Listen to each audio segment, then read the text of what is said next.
Faisal, correct me if I'm wrong, but how are you all doing? Oh, how are you doing today? I'm doing good. I'm sorry a little late. It wasn't working. Oh, no worries. You came in perfect time, actually. Ariana just finished talking about how if you do turn on your camera, there's an incentive because we are raffling off Baskin Robbins gift cards. If you turn on your camera, you get your name put in twice into the drawing. We'll be raffling off around 5, so you all have a good chance of getting those prizes. But other than that, we also will be recording the session. We'll start the recording in a little short while, or we already did actually. Thank you, Ariana. And if we do end up getting hacked, we will cancel the Zoom call just for safety reasons. But other than that, I believe we can go ahead and get started. I wanted to ask So- the most important question. Are they $5 gift certificates for Baskin and Robbins or $10 gift certificates? Right? Yes.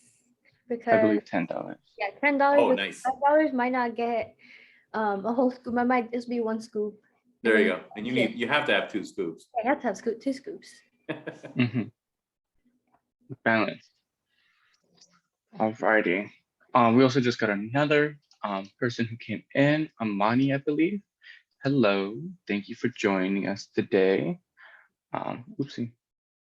I want to take note of the fact that Catalina has her camera on, so please give her extra points towards that $10 Baskin and Robbins gift certificate, please.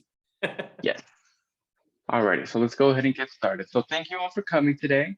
We're going to have our presentation series continuing today of Get the Scoop on what college is all about. So, alrighty.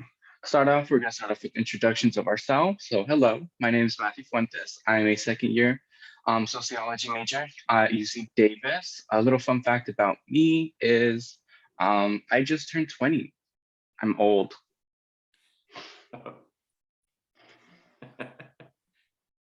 Alrighty. I can go next. Hi everyone, my name is Ariana Sanchez. I'm a 4th year at UC Davis. I'm majoring in community and regional development.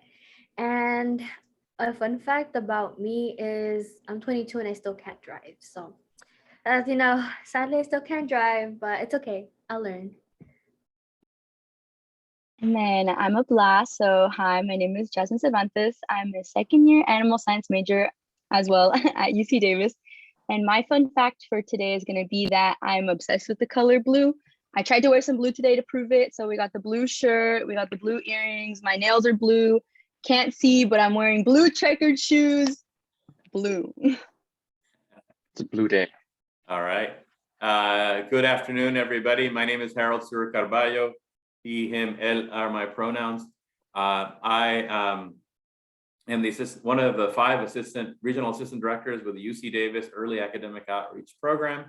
I work predominantly in North Sacramento at Grant High School, Martin Luther King Middle School, Foothill High School, Foothill Ranch Middle School, and in the South area of Sacramento, we also work at Florin High School and at James Rudder Middle School. We have representatives right now from different schools, predominantly in Yolo County today, from Galt High School to Woodland High School and a few other in between. We're a small group together today, and I want to encourage you to take advantage for those 5 students that are with us today, those 5 juniors or seniors that are joining us today.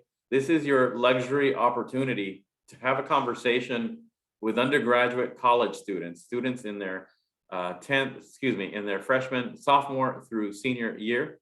And this is an opportunity to learn from students, not only in the UC system, but you have invited guests from students who actually attend UCs and other UCs and other CSUs.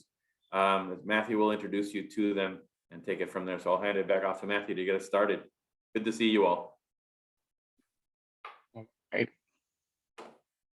Okay, so before we get started into further introductions and also getting started on our topics, I'm just going to go over some quick ground rules, although I'm sure you guys are going to be great. But really quickly, just make sure to be raising your hand. You can raise it if you have your audio on, or you can use the function where you can raise your hand if you have any questions, comments, or concerns anytime throughout the presentation. Also, the chat is open. Feel free to use it. I say respectfully, but I'm not too worried with you guys. Also, please remain muted while others are talking or while the presenters are presenting, just so we can take turns speaking and we're not interrupting anybody. And also, participate, as Harold mentioned, to get like the most out of today's presentation. We really want you guys to be asking questions, because how many chances are you going to get to talk to college students and get those really specific questions that you can't always ask Google? So please ask questions. And then Ariana, if you want to cover the last slide, just for people that came in a little late. Once again, well, for safety reasons, if we get hacked, we will close the Zoom. And then once again, we are recording the session. So if anyone has some valuable information, then you forgot what someone said, you could look back at it. So we will be posting this hopefully soon on YouTube. So we'll let y'all know once again with a follow-up email, hopefully. And yeah, thank you so much. Right. So today's presentation is all going to be about more of a realistic conversation about the life of a college student, because although college is very fun and it is a very transitional time for us, a lot of times those big opportunities and transitional periods that we go through can be a little rough, but that's not to say that it's not a valuable experience at all.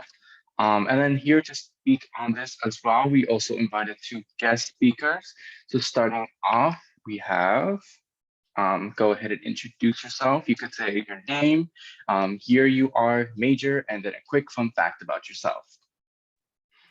Hello, my name is Ingrid. I'm a first year pre-political science major at UC Santa Barbara. My pronouns are she, her, ella. And a fun fact about myself would be, I'm first gen. I was born in Mexico. So if you guys feel lost, I feel like I know how you feel. I have no idea what I was doing back then. So there's that. Alrighty, and then once again, thank you, Ingrid, for being here today with us.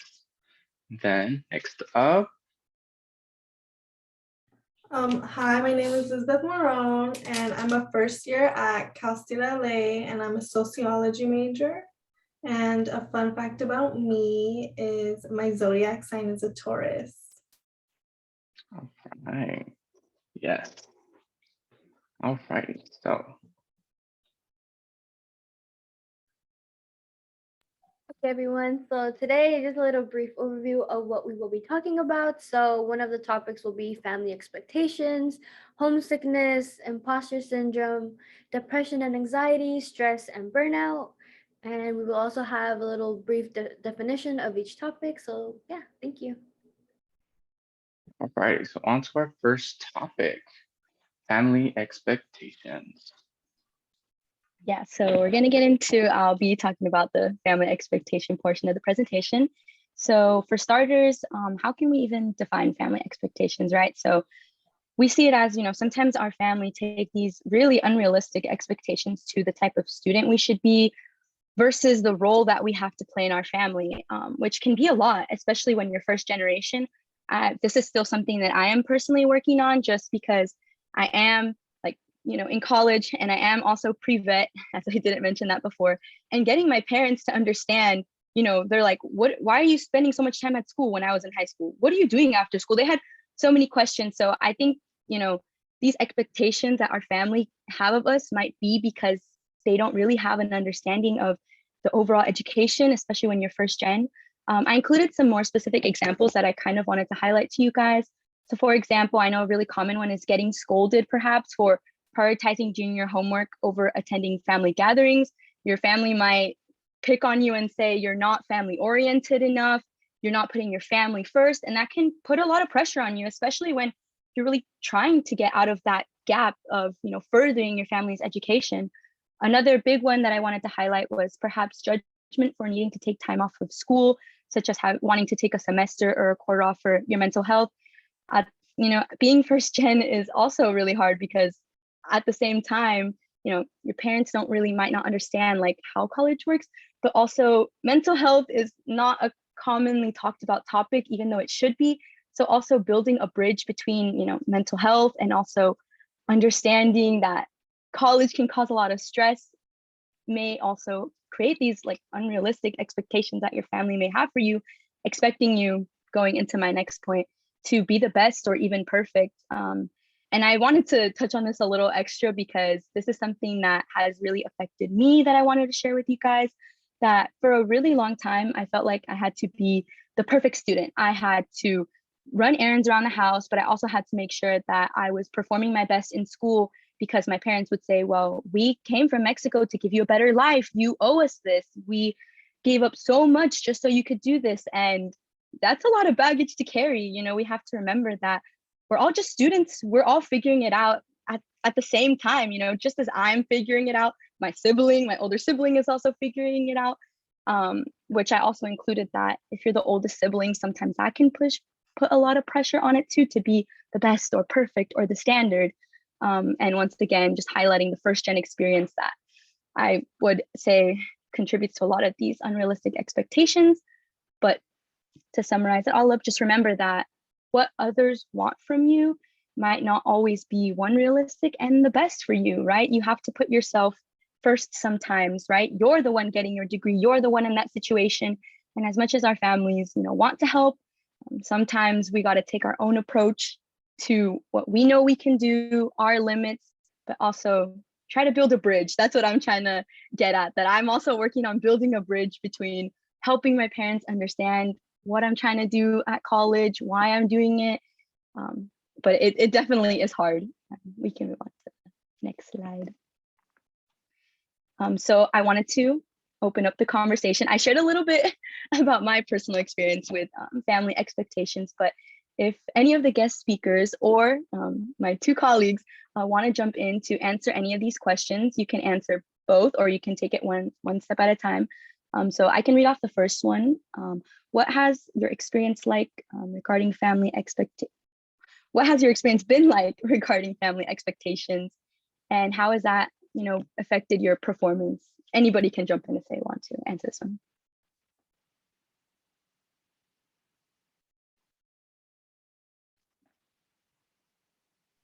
I can go ahead.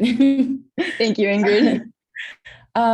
So like I mentioned before, I immigrated here when I was a teenager, so it was a little bit harder to adjust. I had no idea how the school system worked, how applications worked. It was kind of like I had to figure it out. And my family, they don't speak English, anything like that. So there was not a way of them helping me in any way. So throughout high school, it was very much me figuring it out. Like if I had to join a club, if I had to pay a fee to take a test or something like that, financial aid. So far, I have been able to, find those resources and take advantage of them.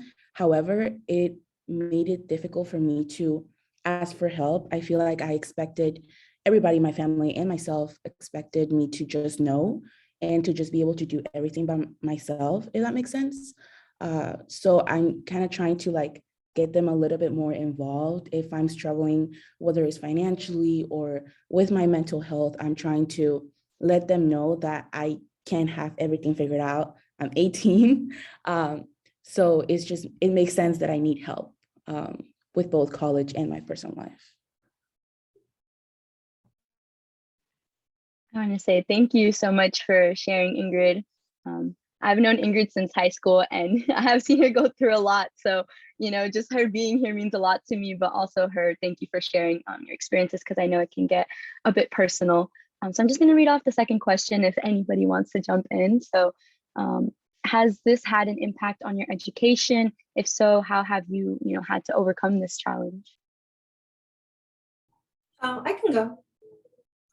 So I feel like my family has had pretty high expectations of me since I'm a first generation student to perform super well and just have it all figured out, kind of like how Ingrid said. And sometimes it can impact my education because it's hard to have to meet those high standards, and then sometimes they aren't as supportive as they should be, but it's just because they don't really understand what I'm doing, or they've never been to college, so they don't understand how hard it is. But I feel like a way that I've tried to overcome this challenge of them putting really high pressure on me and then not being so supportive is reaching out and getting help and talking to my professors about it, because professors are really understanding. If you don't have support at home, they totally understand that it's super hard to be a first gen student. And I feel like it's really important to just have that conversation with your professors and go to office hours and use the support that you have on campus, because that's why it's there. There's so much support on campus. I'm in the EAOP program, which is for first generation students.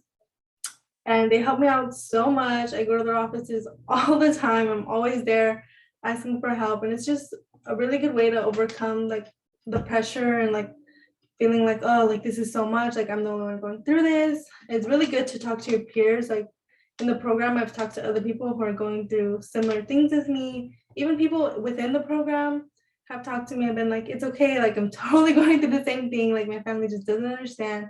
So it's really important to just have those conversations so you don't feel so alone. Like a lot of people have these same situations happen, and having an open conversation about it can really just ease the stress.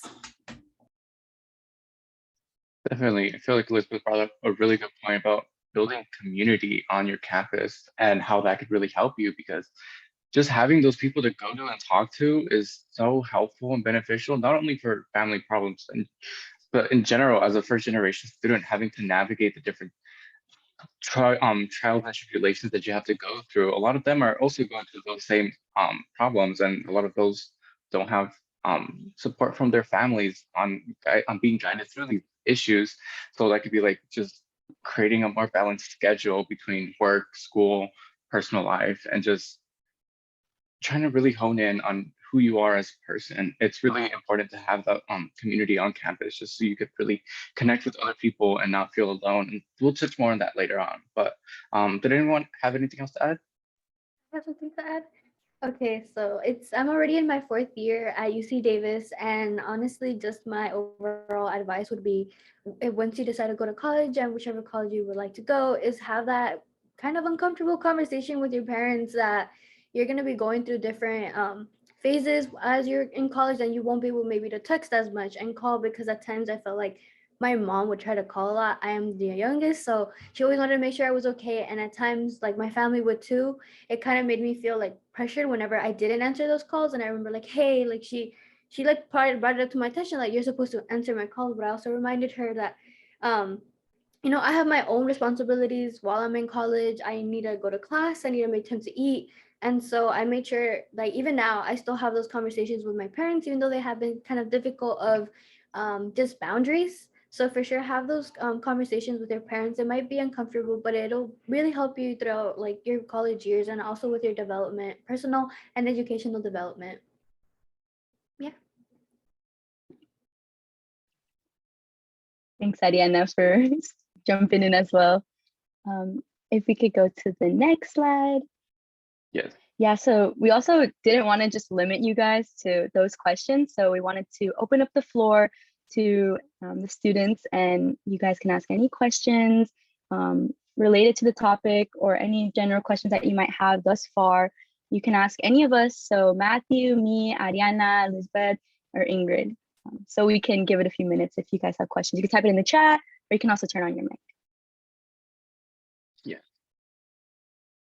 And definitely take advantage, because you all might be facing these things in the very soon time for you all, making those big decisions in college, going far, staying close. Those all have a big impact on how this is implicated, especially being far from home. Having those harder conversations from a distance is also very hard.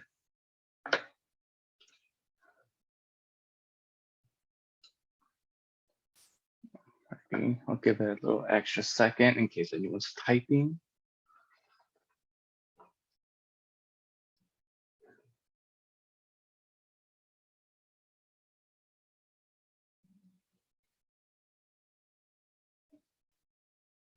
All right. I'll go ahead and move on to the next slide if there are no questions. Okay, so now we'll be moving on to homesickness. And so homesickness is something that you might experience at the start of your college journey, or it could honestly hit you in the end week 5 of being at school. There really is no timeline of when you will not feel homesickness. And even if you do go to college and you don't feel it, it's okay. Like, don't feel like, oh, like, because your friends will talk about how they feel maybe homesick, and maybe you might not like connect with that, and that's okay. So honestly, it's very exciting to go to college, and honestly, the feeling of homesickness can be more tied to a feeling of loss or grief, because you're missing your friends, the idea of always being with them, seeing your mom, your sibling, or your guardian all the time, and then now it's just your roommate. And so it's very important to remember that this feeling is very temporary and it's normal. Like it's valid if you ever feel homesick, and maybe you have already felt homesick. And honestly, it's just a part of growing up. So possible ways to help is honestly familiarizing yourself with your new community, being okay with feeling uncomfortable and putting yourself out there, as well as finding opportunities to connect with other peers around campus. Honestly, at first for me, it was very hard for me to make friends. I kind of refused at times because I love my friends so much. I grew up with them since kindergarten, and just creating new bonds kind of felt hard because I was like, oh, like I don't want to make my friends feel like I'm replacing them, or getting close to someone else that isn't your best friend. But honestly, it's okay because once I became friends with other people, I was able to connect with them and their homesickness as well. And we kind of bonded over being first gen students and so dealing with our own homesickness. So it really helped throughout my last 4 years, as well as create new traditions with your campus and with your new friends. So I've spent all 4 birthdays here on campus, even through COVID. So since I turned 19, 20, 21, and 22, it's all been here. And I'm right here in my kitchen. I still have my little birthday background. So I try to make myself feel happy that day. Like it's okay planning your own birthday, and that's what I've done. My new tradition has been going out to with my very tight knit friends and just dealing with the homesickness, because sometimes I'm like, oh, I miss my family, and it's okay because even in my 4th year here, I still get a little sad not seeing my mom. But honestly, just talking to your friends about how you're feeling, your parents back home, is a very good way to do it. And also another way to help sometimes can honestly just be crying. Crying is a way to release. It's okay. A lot of times it's not talked about to express your feelings or your emotions, but it's okay. Like you can literally just go into like a nice space and just cry. Like it's okay. Put a sad song if that the will entice you to cry, and or put a sad movie. So homesickness can be dealt with in various ways: crying or going outside or running or fitness. So there's no one way to deal with homesickness. Okay, next slide. So the way we're gonna talk about homesickness, any of the speakers, anyone who wants to join in, how have y'all felt with homesickness before, and how did you feel when experiencing homesickness? I could add in on this one. Um, Definitely have felt homesick before. I'm originally from Southern California, a little city called La Puente, but I moved 6 hours away. That was a big decision to make. No, no little task to do either, especially in the middle of a pandemic. Starting during the pandemic, it was especially hard because everyone's just isolating. So people don't want to be outdoors talking, socializing too much. So at the start, it was very hard because I only had a lot of friends that were in SoCal. And not having them here with me, I was like, damn, kind of lonely. But definitely, as I started going out more in Davis, going to downtown, really exploring and setting my own roots here in Davis, it definitely made it feel more like home here. But when experiencing homesickness, I feel like a pit in my stomach. I'm just like, something's not right. And a lot of times it's just because I don't have that support system right by me, and just like, damn, I really wish I could have had that. But um, you get over it once you start becoming more comfortable in the area. You do start making friends, and you do start like branching out of just like the close knit of friends that you made before college. It's a very liberating feeling as well, because it's just like, wow, like I'm growing, and that growth is really fun to see. Does anyone have anything else to add before we move on? Yeah, I wanted to jump in for this question as well, just because I experienced homesickness a little differently, but also being from SoCal, I was super excited. I didn't think that I was going to experience homesickness at all. I think I was like rubbing it into basically everybody that was back home. I was like, I'm leaving. I'm moving 6 hours away. It's going to be great. I'm going to have new friends. I'm going to have my own place. It's like really getting excited. And my mom was like really sad, but I was just like, yeah, I'm going to be so independent, which kind of made it hard to cope with being so lonely when I actually got here, because it was nothing like that. I was, pretty lonely, especially with the pandemic. I didn't have any roommates, so it was just me in that one room, which drove me insane. But I feel like because of my stubbornness, I kind of struggled with admitting that I actually missed home. I felt as if I had something to prove in a way, because I was telling everybody, how amazing my life was going to be, once I gained that independence. I felt like if I texted, my mom back home, it would prove that I was no longer independent, or she couldn't, deal with living by herself, like kind of a way like to prove like I would cave in, like she couldn't do it. And the first way that I dealt with that was writing about it. I would write letters to my mom telling her, like how I missed her. And it was actually one of my first assignments. Like, if you could write to someone right now, like, what would you write to them? And I just told her, like, I really miss you. And I'm sorry that I made you feel maybe that I was a little too excited to leave you and all that, sad stuff. But eventually I got over whatever I had to prove to myself. And I called her, and it was great. And I call her basically every week after that first quarter there. So, I mean, that's how I experienced it. I just had to get over my stubbornness and realize I didn't have anything to prove, I just needed to let my emotions out. I wanted to add one thing from my own personal experience. Clearly, I'm older than everybody on here, maybe combined. No, but I'm older than a lot of folks here. But one of the things that I do want to emphasize to everybody on this call is that homesickness it sounds really weird, but homesickness is part of your education. Actually, the whole experience of going away to college is part of your education. It's not just the major and the hard classes that you will take in your major at whatever college you're going to go to, juniors and seniors from EAOP right now who are on this call. It is actually, sorry, that's my dog. It is actually the loneliness. It is actually the transition from dependence to independence. Those are the growing pains, the homesickness and how you deal with it, how you begin to occupy yourself with your time. Jasmine really hit it right on the head. The last 2 years, wow, for college students have been tough, especially for those of us who moved from home to a housing situation where we were just by ourselves or just with one other person. I mean, really talk about challenging yourself, right? But those two words, challenging yourself, is part of why you go to college. You challenge yourself, not just academically, but you're challenging yourself socially, emotionally, in so many different ways, getting you ready to become an independent, highly educated person who can move around the world and change the world. That's the beauty of a college education. That's what I want to emphasize to all you. That's what you're moving towards. That's a transition you're all going towards. And if nothing else, you should be excited about it, because it is actually, all these college students, if you had a conversation with them one-on-one, they'll tell you college does have a huge amount of pluses.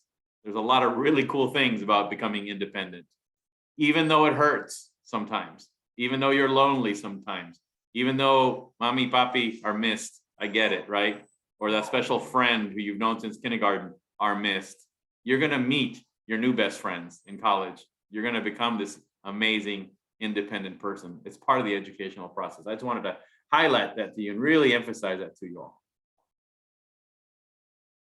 Thank you so much, Harold.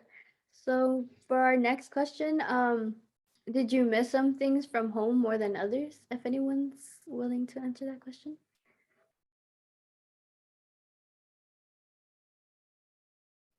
I can go ahead and answer that one. I honestly didn't really think I was gonna get homesick, because I've always been pretty independent, but I didn't realize how comfortable it is to even be in your own house, like be around people that you know, and then going to a completely different place and knowing absolutely no one or not really having any connections. It is really lonely. So I feel like for me, it was not really it was the people, but also like just being in my comfortable space, knowing that, oh, I could go out to the living room and probably my mom's gonna be sitting there or something like that. That's something that I can't do anymore. I can't just go take the bus and go to Jasmine's house because Jasmine's not there either.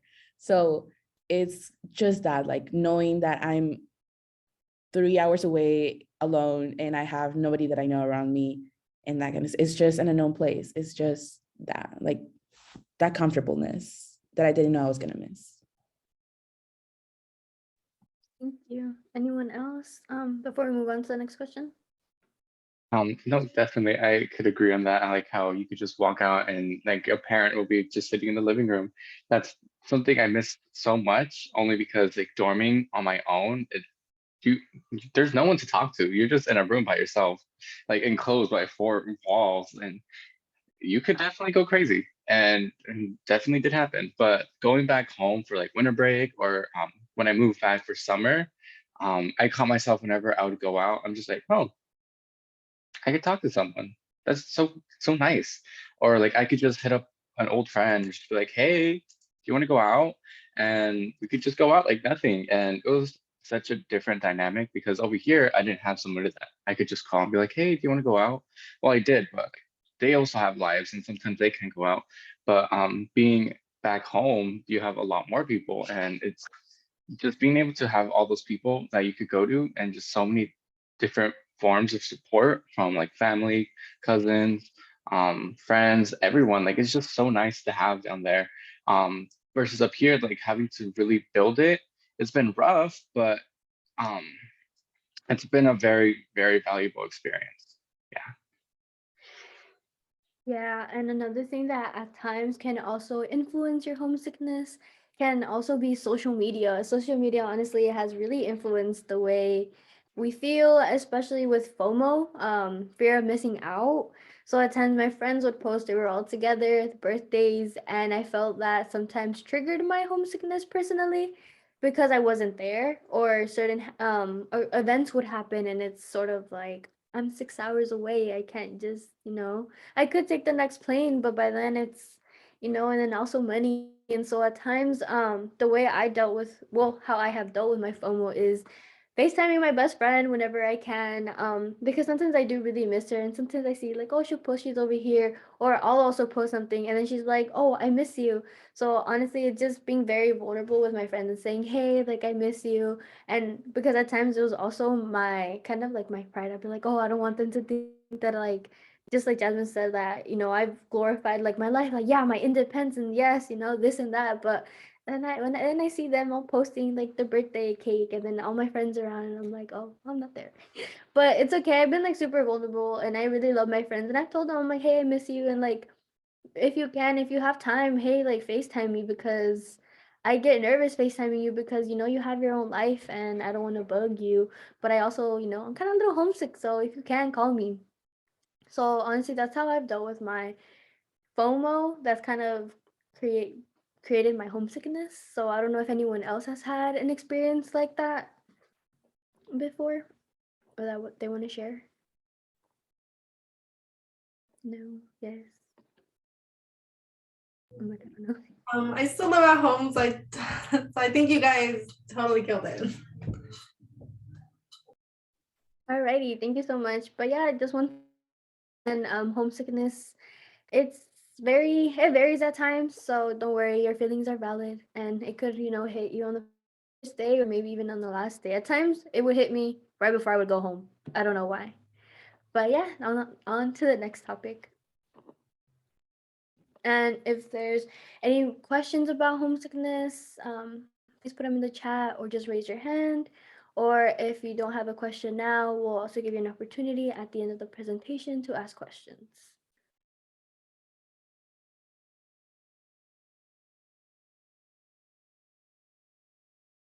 Ooh, yes, Catalina, I see you have your hand up. Yes. I have a question. Did knowing that you'd be far away from home, like 6 hours away, like you were, impact your decision on choosing a college to go?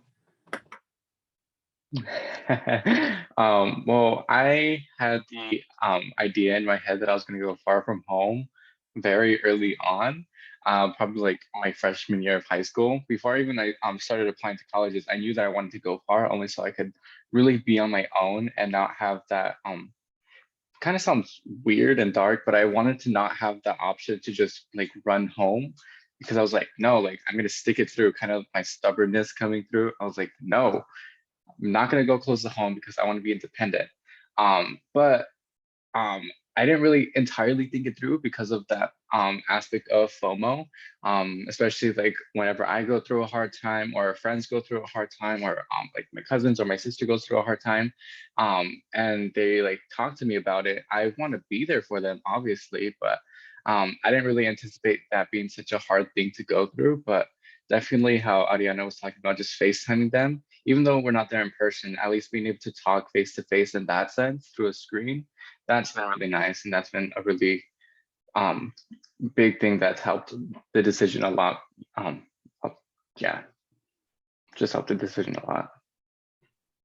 So don't like when you do get your college acceptances and you're trying to like, oh, this school is a little too far, like don't be scared to feel uncomfortable because that's what college is, like always kind of feeling uncomfortable and navigating through it. And it might be kind of scared, like, oh, like leaving far away. Cause for me, I'm also 6 hours away. I'm also from SoCal. So at times I did think about it. But then again, it's a learning experience. And I know like those feelings are temporary and don't let those kind of nervous feelings dictate the way your opportunities. So honestly, just go out there and explore. You never know. You might find yourself 6 hours away. Yeah. I want to chime in like really quick. I know it's overkill because we're all from SoCal, we're all 6 hours away. But my experience was a little different because Davis was my #1 school. And if it was in Canada, I would have gone. So if did this impact my decision?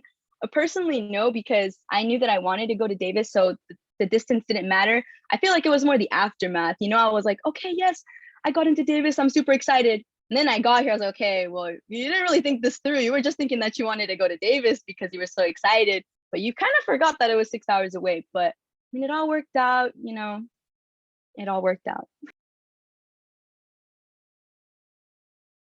Definitely. And then I'll be going over the next section, imposter syndrome. This one can connect to a lot of the other ones very closely, only because it is very like universal in a lot of different ways. But so quickly, in a loose definition of imposter syndrome is basically doubting your abilities and thinking that you're a fraud and out of place. So basically feeling that you don't belong.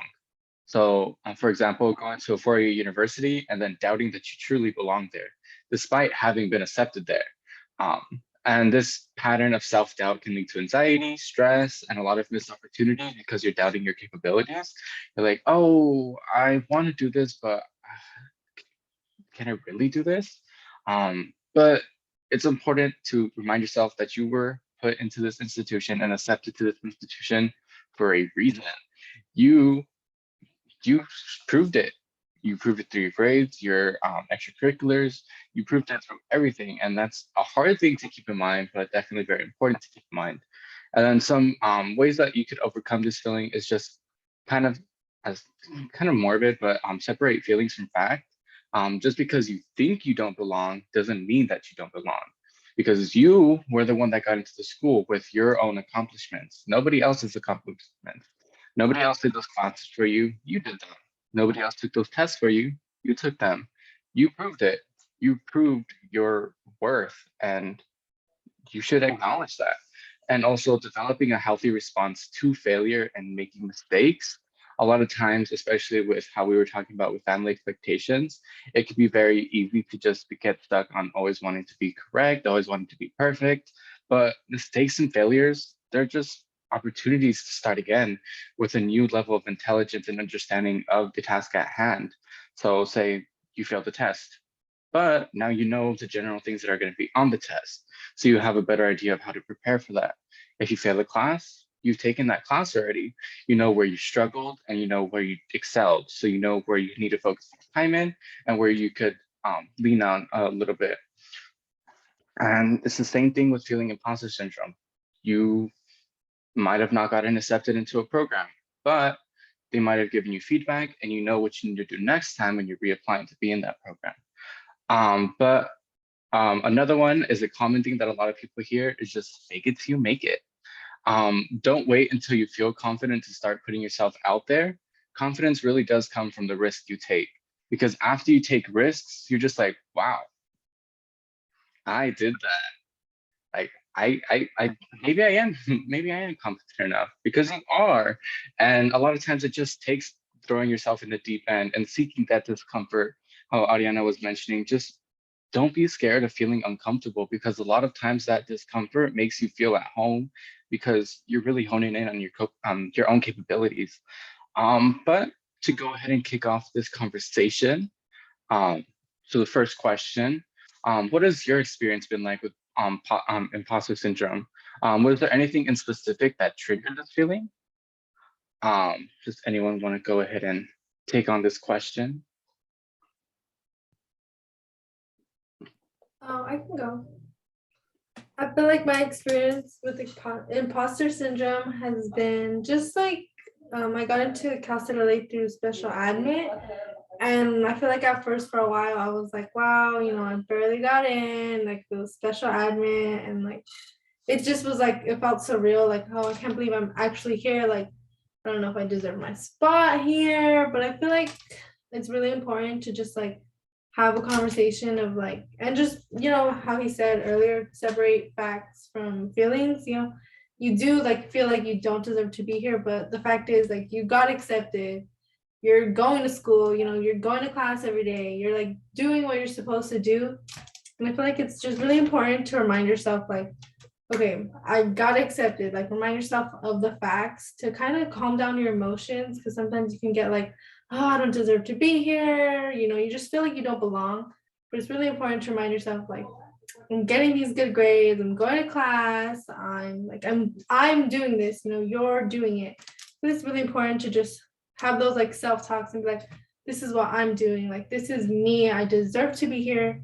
I did everything I said in the applications. I wrote the long essays, I do all the work. It's just really important to help yourself overcome those feelings, because you definitely do deserve to be at that four-year institution. You deserve your spot.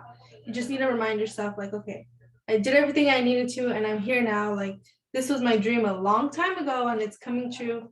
I should like enjoy it instead of telling myself I don't belong here, because you do belong here.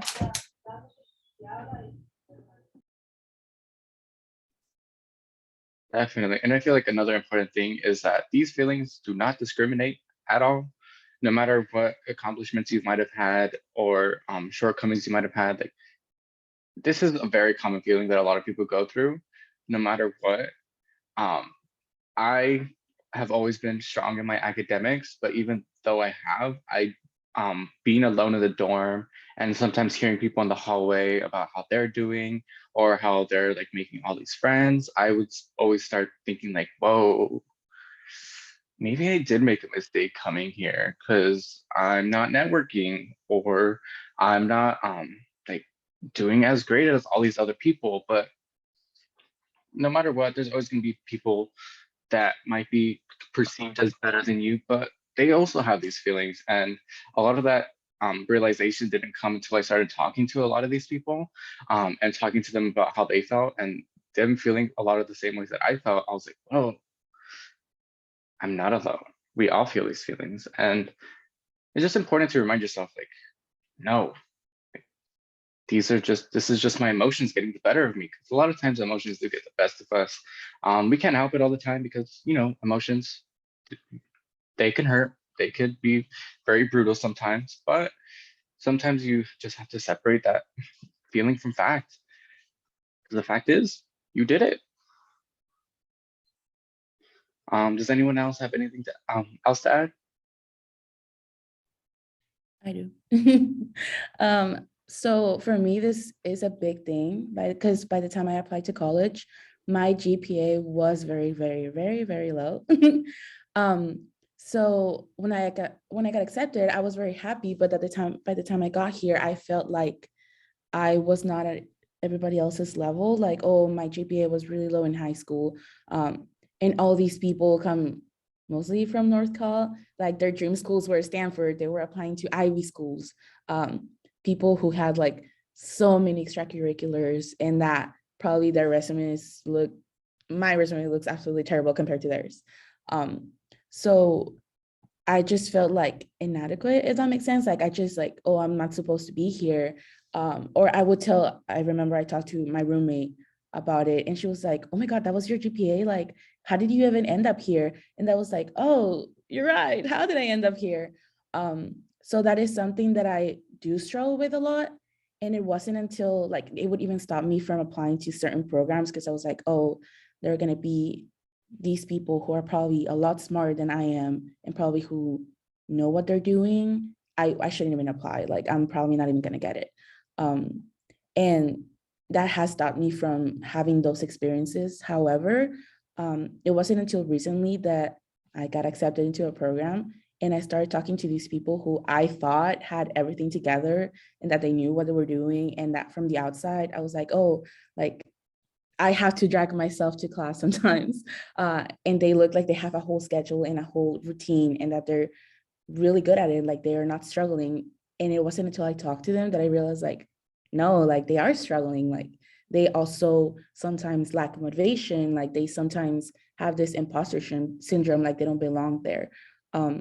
So I feel like just talking to other people and realizing that the same way that I'm feeling, they are feeling as well. And regardless of how high school was and how my application was, at the end of the day, we all go to the same school. We're all in the same place. And I feel like you can just kind of like start again, if that makes sense. Definitely, thank you. Does anyone else have anything else to add before we move on to the next question? No. So next question, how have you overcome these feelings? Does anyone want to start this one off?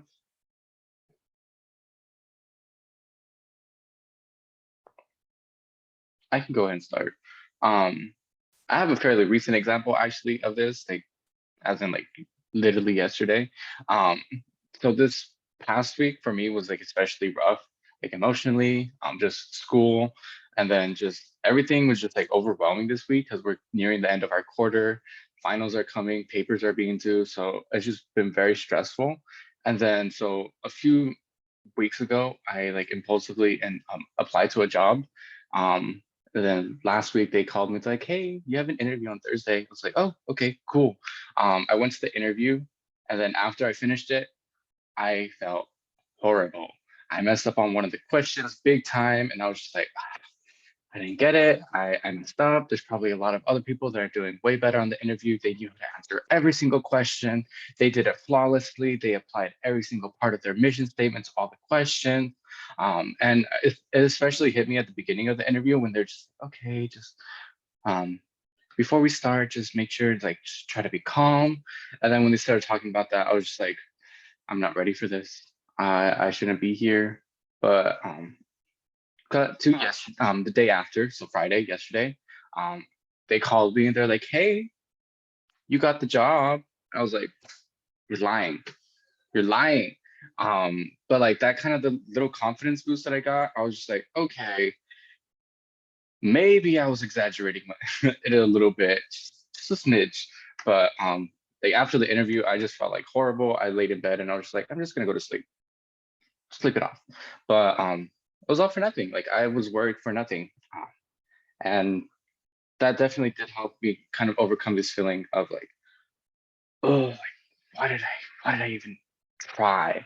Like just like ignoring my lack of confidence and just taking that risk and then having a happy ending come out of it, that little like, extra boost of confidence. I was like, okay, maybe I am competent. But yeah, that definitely did help with that a lot. Alrighty. Anyone else have anything else to add? I can, you can go ahead first, Ingrid. Mine will probably take. I feel like one thing that can definitely help is support systems. I feel like it can come in the form of a friend or a family member, or like just joining a program or a club or somewhere that you have a community that you can kind of relate to. I'm still working on that one.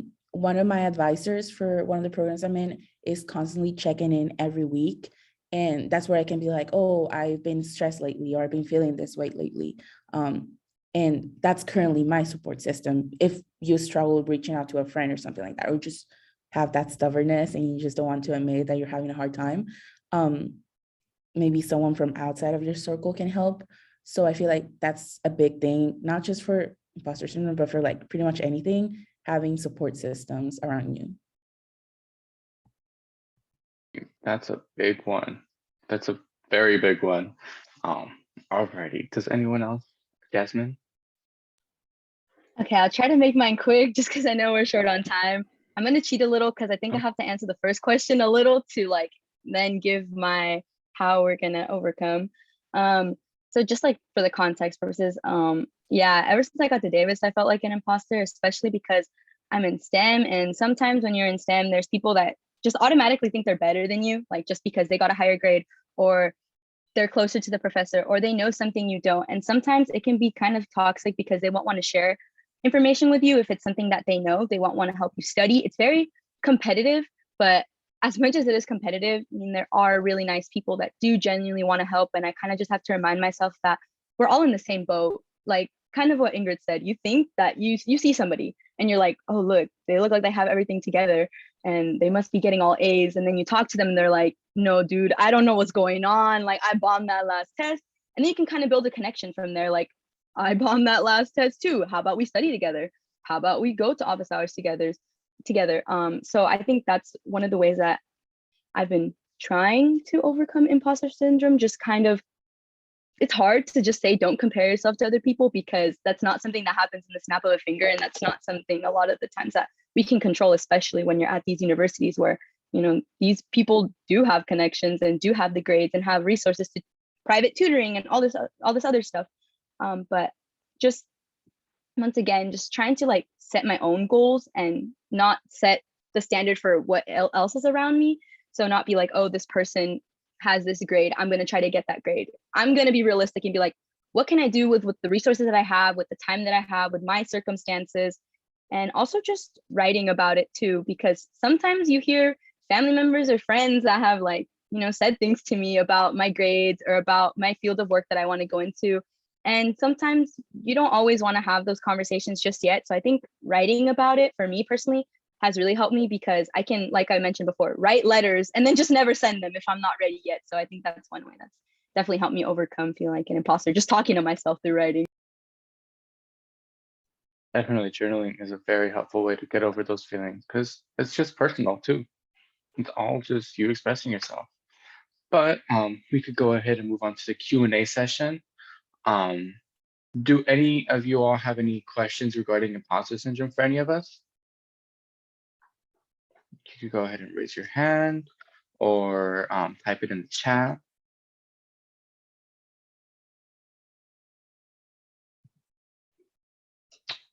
If not, we could go ahead and move on to this next section. But since we are a little bit short on time, I want to make sure that we get out whatever you all want to hear more. So would you all please type in the chat if you would rather go over depression and anxiety next or stress and burnout. Or you all can unmute yourself as well, whatever you all feel most comfortable with. So just so we cover everything you all prefer. So stress and burnout or depression and anxiety. So to make it also quicker, you can just type in one or two. So one can be for, okay, yeah, stress and burnout. Yeah, one can be for stress and burnout, depression and anxiety, sorry. Yeah. Stress and burnout, alrighty, that's already the majority. So we could go ahead and go on to that one. Alrighty, so stress and burnout. That is me. So stress and burnout. So where can stress come from? So it could vary. At times, stress comes from family things that are going on, financial situations, academics, and even just having a hard time balancing different things that are going on in your life.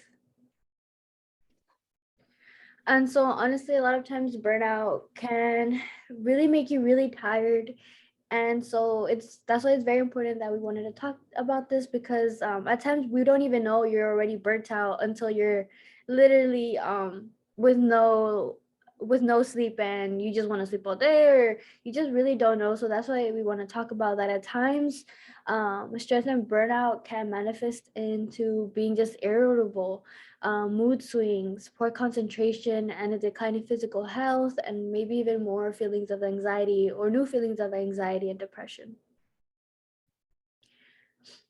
And so we just want to also let y'all know that if you feel like you feel that way, and you could feel it now in high school and any point in time, really, because of everything that has been going on currently, and in school, and then, applications.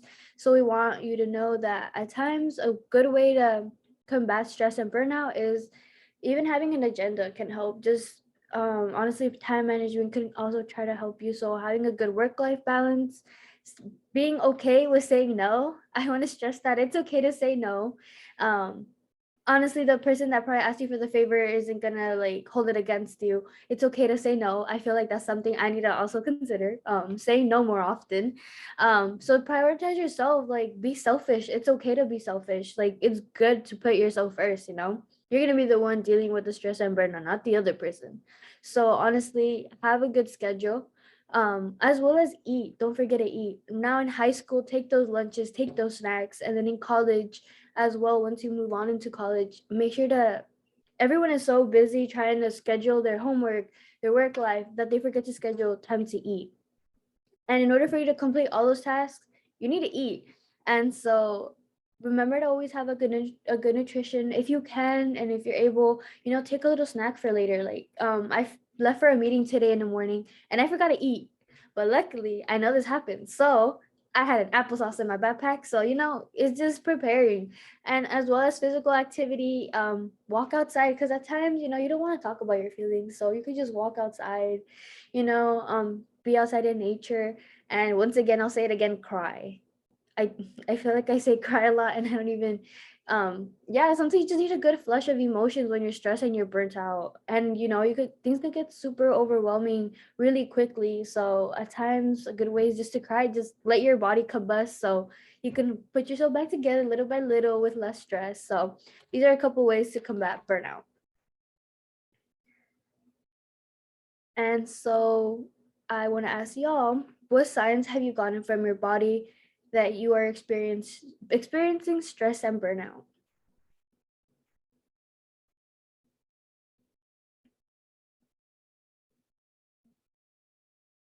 Does anyone want to answer that? I could go ahead. I get a lot of headaches. Um, my mom's side of the family already has a big problem with headaches, like chronic migraines. So I already inherited that, which is very fun. But so whenever I'm stressed and burnt out, my head is just like pounding, and it just distracts me from everything else that's going on. And usually, like, I can't do anything about it. I can't, like, if I take like an Excedrin, it like temporarily helps, but then like within an hour or two, it'll just like be beating again. It's like, ugh.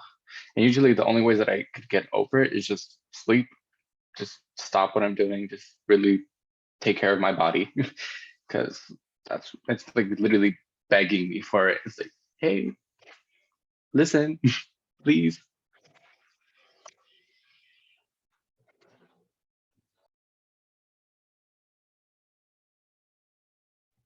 I can go ahead. I feel like many times you're like, oh, I'll just suck it up. Like I can just push through. No, you can't. It's gonna get to you at some point. And I feel like physically too, like for me specifically, I am just absolutely tired. I'm just tired. I don't want to go to class. I don't want to go to work. I don't want to do anything. I just want to sleep. And that's an inconvenience because I have stuff to do. So I feel like I still struggle a lot with this, but just having a time for everything, like making sure that I'm not wasting my time. Like if I have, let's say, half an hour between one class or another, maybe I can like start my homework, and then later on, I won't have to pull an all-nighter and like have a headache because I have so many things to do that I left for the last minute. So yeah, you think you can just push through, you cannot. You just have to, take a break. I feel like sometimes you're like, I have these many stuff to do, but if you don't take a break and let yourself kind of breathe, you're probably not going to be able to get all those stuff done. So I feel like just that, like making sure you have breaks.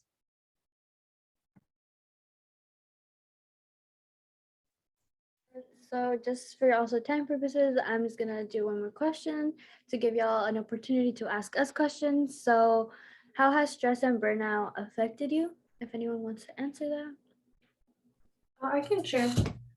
I feel like sometimes when I'm like too stressed, or like last week I was so stressed and just burnt out.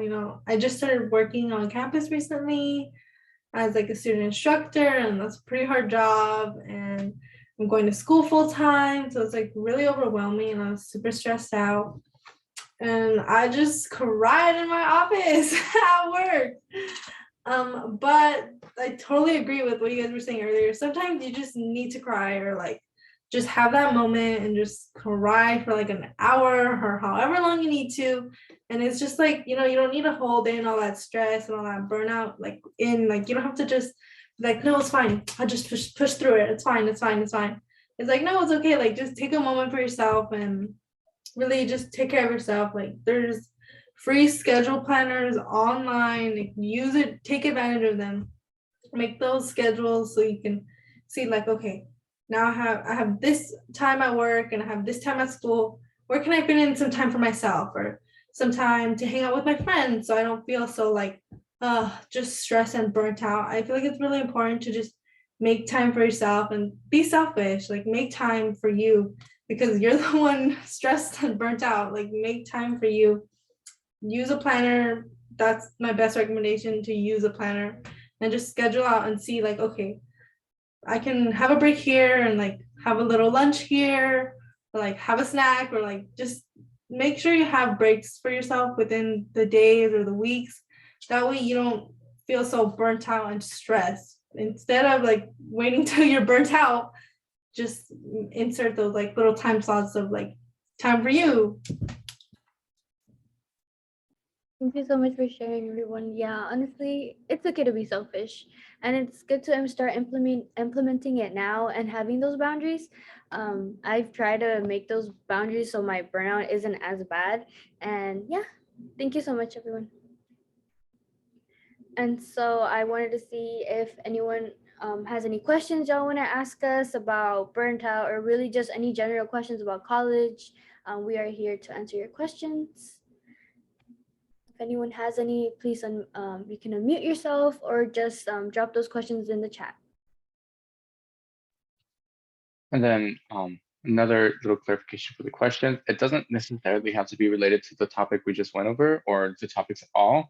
If you all have just any questions about what it's like to be a college student at all, or to be in college, feel free and ask. And we're a pretty small group, so you could definitely ask.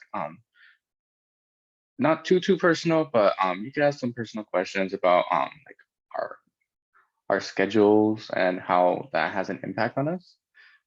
But does anyone have any questions? You can unmute yourself, type it in the chat.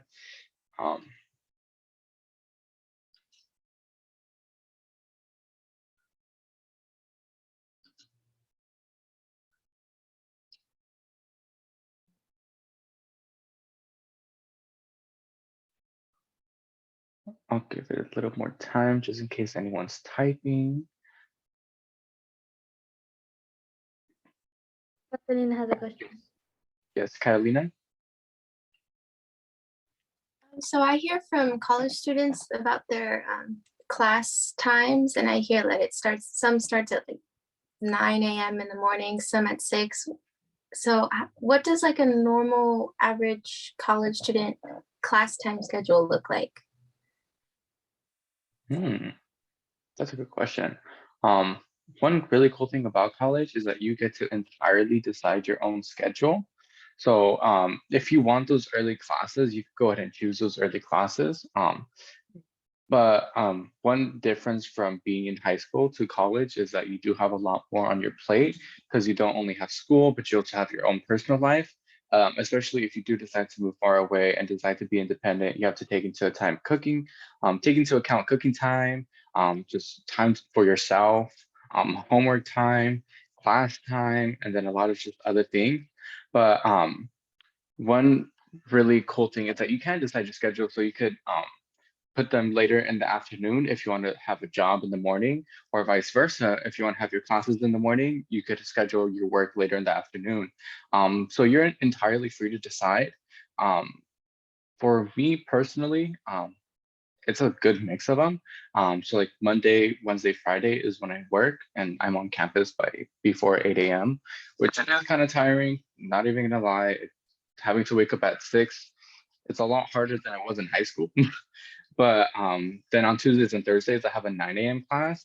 And even though it's only an hour difference, that hour difference makes a world difference. I get to have more sleep. I get to wake up at like 7:30 instead. And the only thing I have to worry about is like being there a little bit earlier just to find parking. But other than that, like that 1 hour does make a big difference. So like depending on your own like personal activities and extracurriculars, it is very dependent on how you decide to balance your own schedule.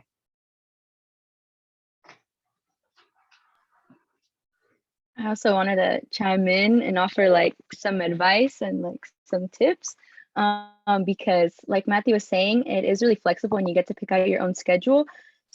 But there are pastimes. So what a pastime is, it's your designated time to register for your classes.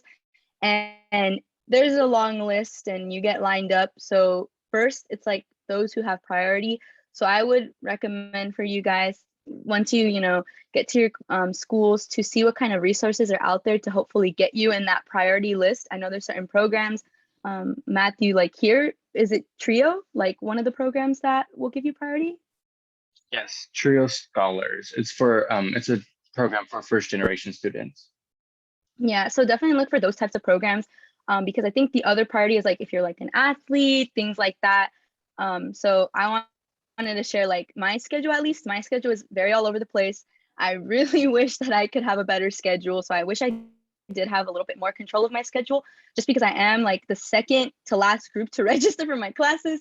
So it kind of does stink sometimes because I end up with the times that nobody really wanted. So my schedule right now is looking like uh 3 times out of this week I have an 8 a.m. for like one of my hardest classes, which is not fun. And then on Thursdays, I'm done at 10 p.m. because I have back-to-back labs, and that was literally all that was left. So if that's why I just wanted to like really mention that, if you guys can look for programs that will offer you more flexibility to choose out your classes with that priority registration, definitely take advantage of that. But other than that, you can pick what's there. You can be like me and pick what's left, but you still have the choice to pick. Oh yeah, definitely. One of the biggest takeaways from this little workshop that we're having is to definitely take advantage of the resources on campus. Find your community on campus, find those people that you could talk to and lean on whenever you're having a hard time, whenever you're dealing with imposter syndrome, homesickness, or just any other struggles in general. And just talk to people, just voice your opinions and learn that it's okay to be selfish sometimes. But other than that, is there anyone else that has any closing words for the students today?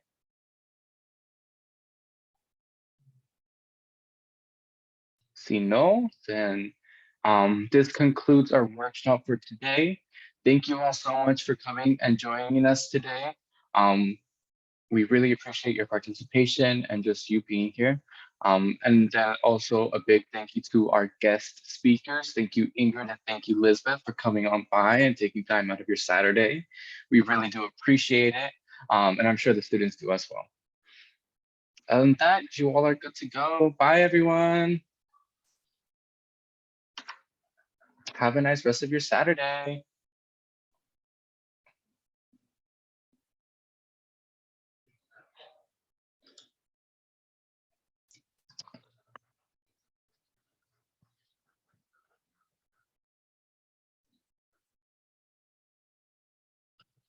Alrighty.